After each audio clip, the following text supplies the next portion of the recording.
In this video, I outline a few of the major theories of revolution. I start by defining what revolutions are, then discuss the role of social structure, ideology, and collective action in bringing them about. First off, what is a revolution? Revolutions generally have three main characteristics.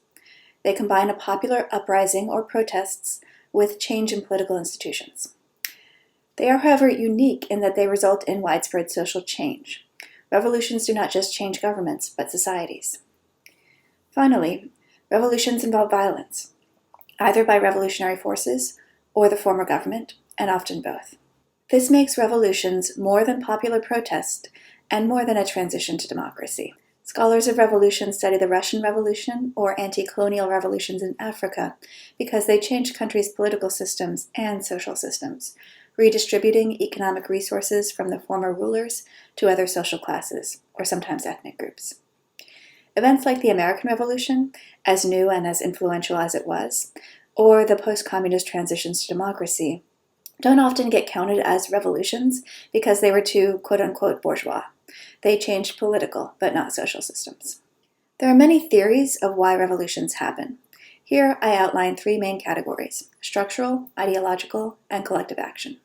Structural theories argue that economic change in countries leads to social change, and that creates the conditions for revolution. One prominent structural theory was described by Sam Huntington in Political Order in Changing Societies.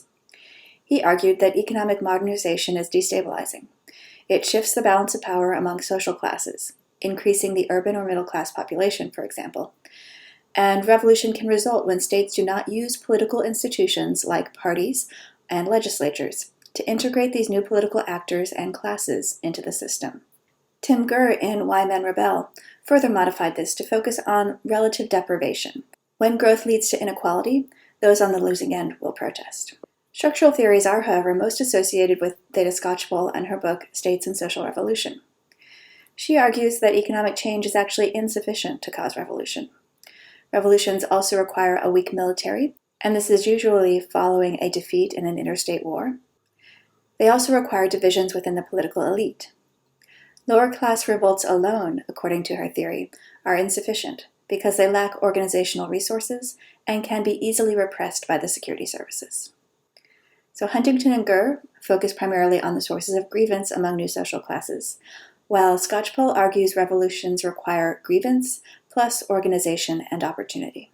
As with all structural theories, these theories are criticized for being too determinative, arguing after the fact that a revolution was inevitable, as well as ignoring the agency of different political actors. Other theories focus more on revolutions as contingent events, ones that depend more on specific configurations of political actors and the sequence of events. The next category of theories focuses on leaders and the ideologies they promote.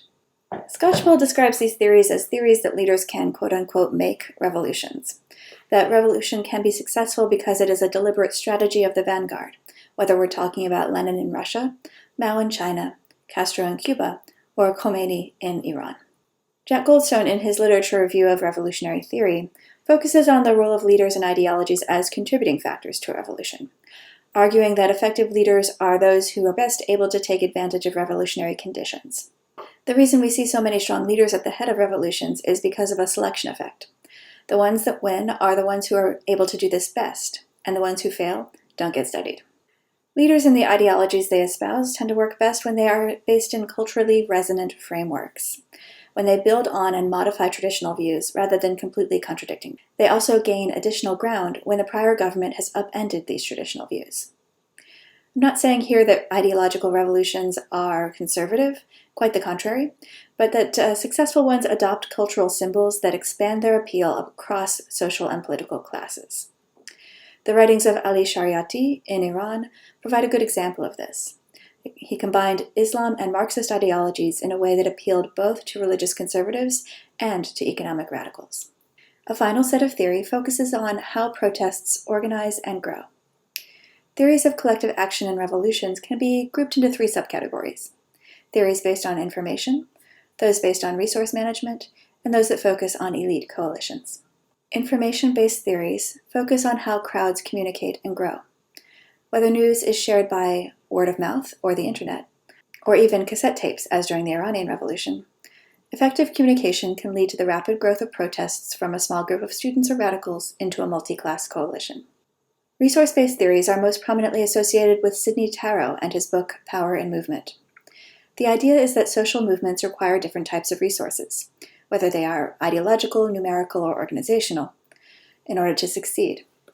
And those revolutions that thrive are those that are best able to build off of prior social networks, such as mosque-based networks in Iran. This is one reason why Tarrow argues that successful protest and revolution are more likely during times of economic growth rather than during economic crises. Economic growth leads to both rising expectations and greater access to resources among the discontent. Finally, coalition-based theories focus on elite polarization and the ability of some groups to establish cross-class coalitions. As Goldstone notes, fragmented elites tend to be weak in the face of authoritarian leaders. But when government policy leads to a polarized elite, division into 2 or 3 motivated groups, those groups can then form coalitions with popular protesters, helping to provide organizations and resources to movements that arise in other classes. These 3 categories of theories oversimplify the complex topic of revolutions, but hopefully they provide you a starting point from which to break down and understand the events in Iran in 1978 and 79.